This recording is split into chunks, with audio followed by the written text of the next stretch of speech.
When most people hear oral health, they immediately think tooth health and appearance, and presumably fresh breath or lack of bad breath as well. And while, of course, tooth and breath, freshness, whiteness, and health is a critical component of oral health, today you will learn that oral health, including the oral microbiome, the health of your palate, your tonsils, indeed the entire oral cavity, is an extremely important component of general bodily health. Before we get into the to-dos, I think it's very important to discuss the do-nots that every dentist and periodontist I spoke to agreed on. The quick list, as I'll call it, of bad for your teeth, bad for your mouth, and therefore bad for your brain and body are, not surprisingly perhaps, alcohol, which, by the way, I did an entire episode about alcohol. It's one of our more popular episodes. I'm not here to tell you to never drink if you're an adult who's non-alcoholic, but the cutoff seems to be 2 alcohol-based drinks per week, beyond which you run into trouble. And yes, 0 is better than any. But here, when we say alcohol is not good for oral health and for tooth health, what we're talking about is the disruption that alcohol creates to the microbiome and the way that it alters the pH of your saliva and places the mouth and the teeth into a demineralization state. That's very clear.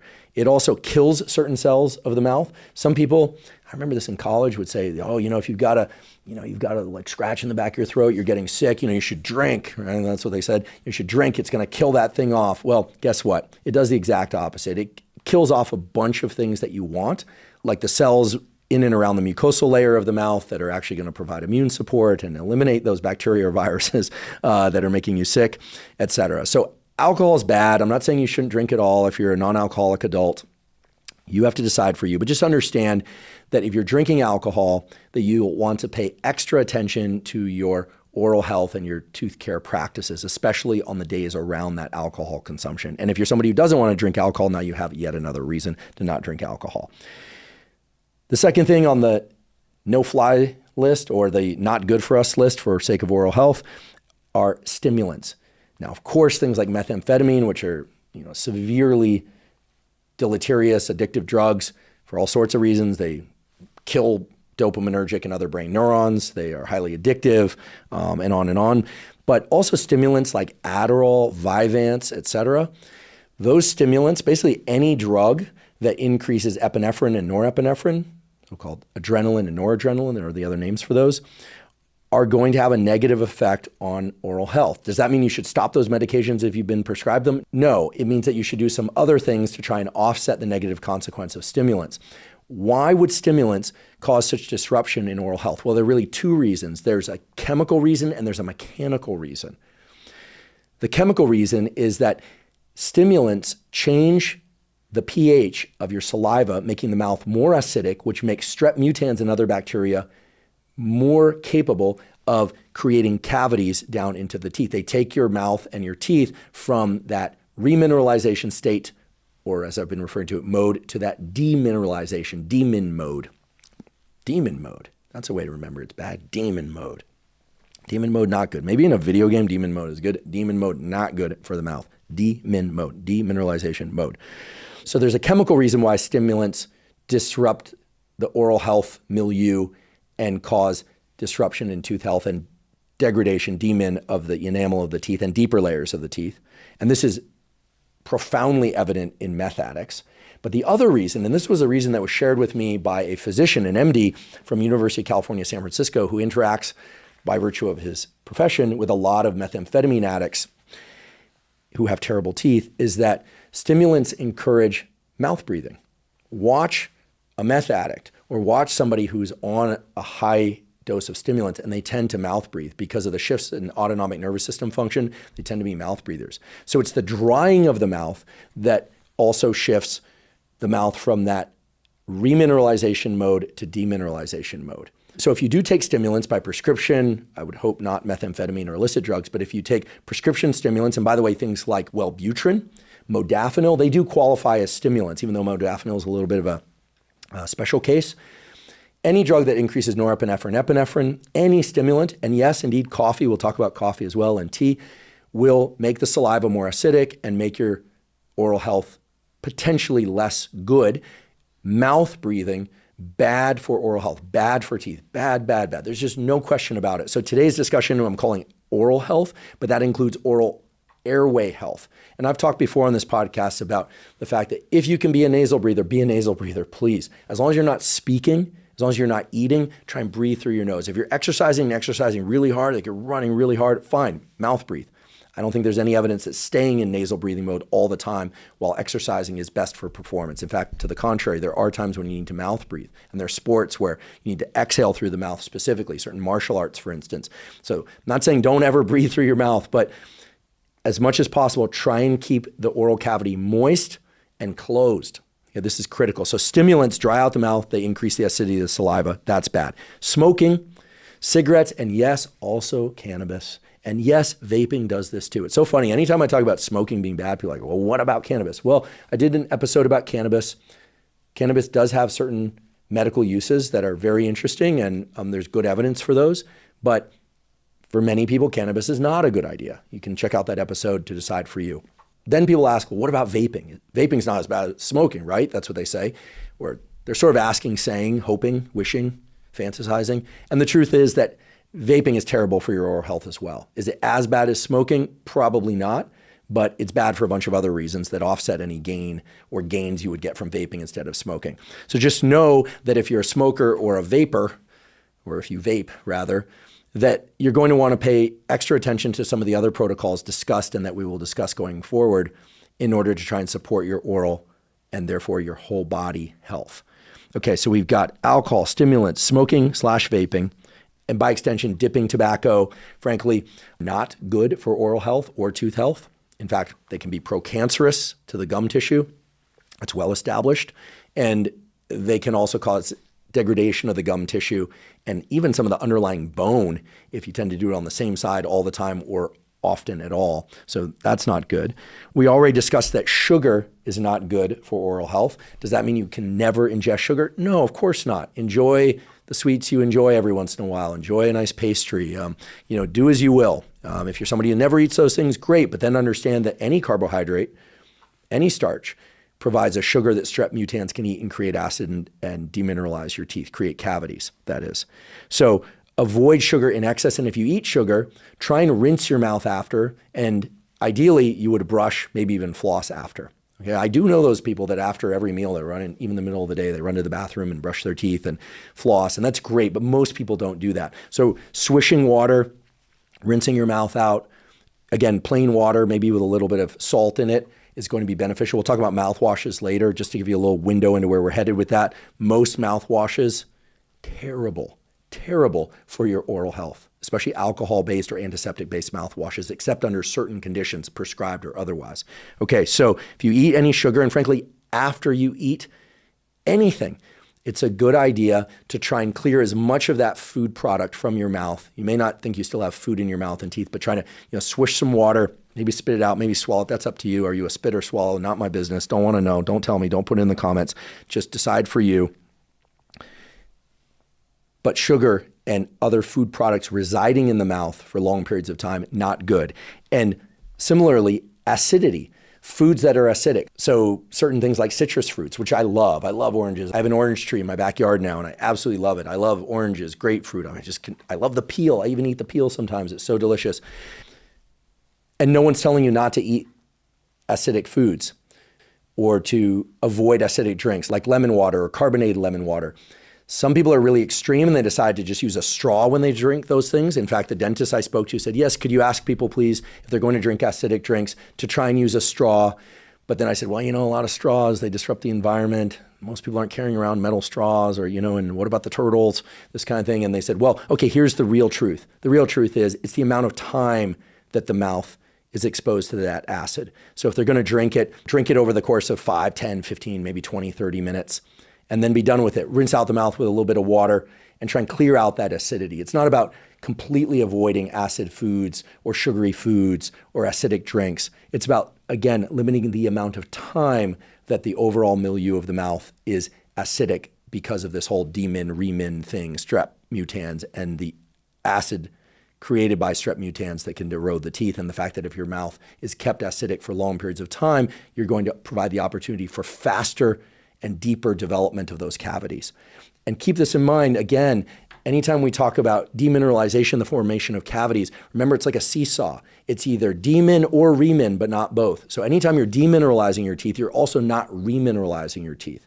Okay, so really avoid alcohol, stimulants, smoking, vaping, sugar, mouth breathing, acidic foods, acidic drinks. But many of us, most of us can't avoid any sugars, any acidic foods. The other things can be avoided, but some of us are prescribed these drugs and need these drugs. Some people like a drink with alcohol in it every once in a while, and it's perfectly fine for them, or they've deemed it perfectly fine for them.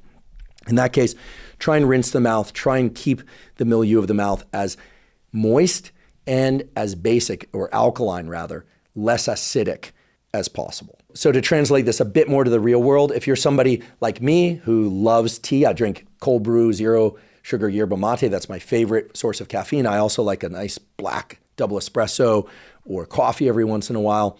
It's fine to drink that, but you don't want to sip on those sorts of things all day, and you don't want to sip on them for hours and hours. And if you're going to combine those things with some acidic foods or with any kind of food, try and get your meals done, wrap them up, and rinse your mouth and move to the next part of your day.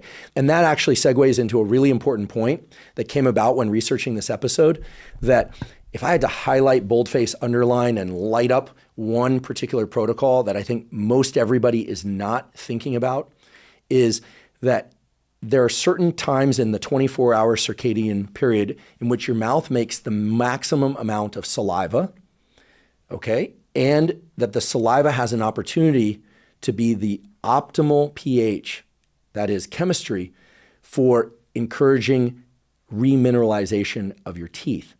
And that's during the daytime, and especially through the middle of the day. Now, there are a couple things that can disrupt that.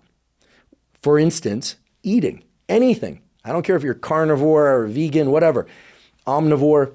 When you eat, you change the pH of your saliva, and you're introducing those sugars that the bacteria can feed on.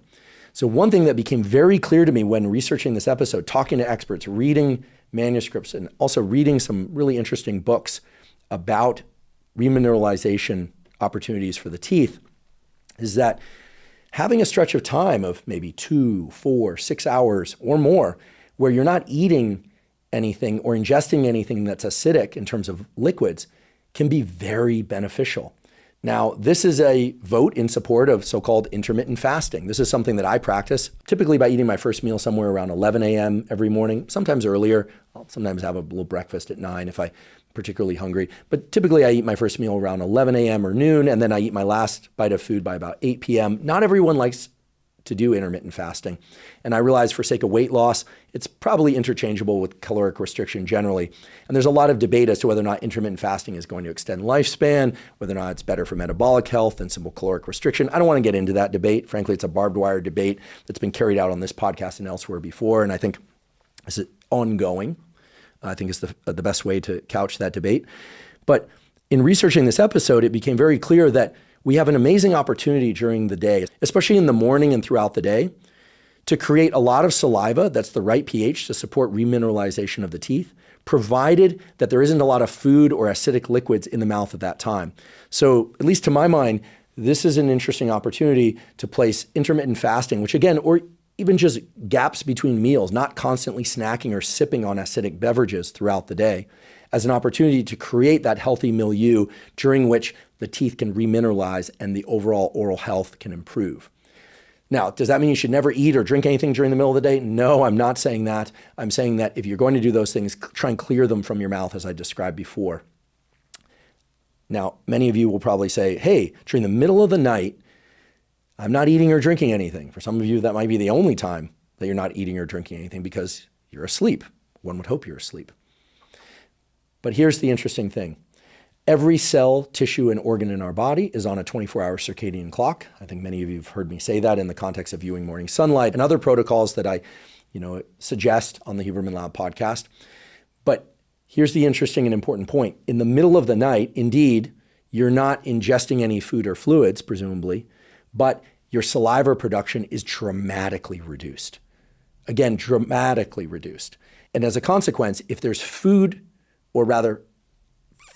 opportunity for strep mutans and other bacteria to feed on and create acid to erode your teeth, the saliva necessary to offset that, to combat that, is simply not present, or at least not present at the same levels that it is during the day. So this is a sort of two-pronged protocol. On the one hand, I'm saying you might consider trying to introduce maybe an hour or 2 hour or longer stretches during the day in which you're not ingesting any food.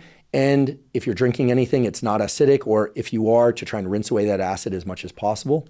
So plain water would be great. Avoiding carbonated lemon water would be great. But if you like those things, and indeed I love those things, I love carbonated lemon water. I love things like yerba mate. Indeed, the yerba mate I like is cold brew, 0 sugar, but has some lemon and ginger in it. Okay, that's fairly acidic, but then drinking it down either pretty quickly, or if you're going to sip on it, then rinsing it away with some water, and not doing that throughout the entire day. And indeed, I tend to drink my caffeine early in the day and not so much throughout the day, maybe a little bit of mate in the afternoon sometimes. Okay, so that's one aspect of maintaining or encouraging the correct pH of saliva to remineralize your teeth, right? Create these windows of opportunity where there's a lot of saliva for long stretches of time during the day, as long as possible, while still making it compatible with your nutrition needs and your hydration needs, of course. The other prong, or the other aspect of this protocol, is that at night when you go to sleep, you need to know you're not producing very much saliva. And that's the critical time to make sure that there is as little opportunity as possible for strep mutans and other bacteria to feed on sugars or other food products, and thereby to create acid that creates cavities. And so this is a very important protocol that every single dental and oral healthcare professional I spoke to supported, and indeed champions, which is, if there is a most critical time of day or night to brush your teeth and floss and clean your teeth, it's at nighttime. It's at nighttime. Why am I saying this with such whispered importance? Well, I think there are many people out there, in particular people that fall into that second category that I mentioned at the beginning of today's episode, that wake up in the morning and brush their teeth, maybe even use mouthwash, maybe floss, and do a bunch of things to try and get their mouth clean and fresh, especially if they're going to interact with other people during the day, and get rid of all the kind of stickiness and morning breath, that kind of thing. But that at night they're finishing dinner, maybe having some dessert, doing some work, and passing out without brushing their teeth or flossing, or simply getting too lazy to brush or floss. And by the way, I'm going to raise my hand and just say, for many years, I was in that category. I know, ew, gross, but I was in that category. I had high motivation to brush and floss, or at least to brush in the morning, very little motivation to do it in the evening. Every professional said, if you're going to brush and floss just once per 24 hours, and that is not what they recommend, by the way, but if you were going to do it just once, the critical time, the most essential time to brush and floss and clean the mouth and get the milieu of the mouth correct for tooth care and mouth overall oral health, is at night before you go to sleep. And last but certainly not least, thank you for your interest in science.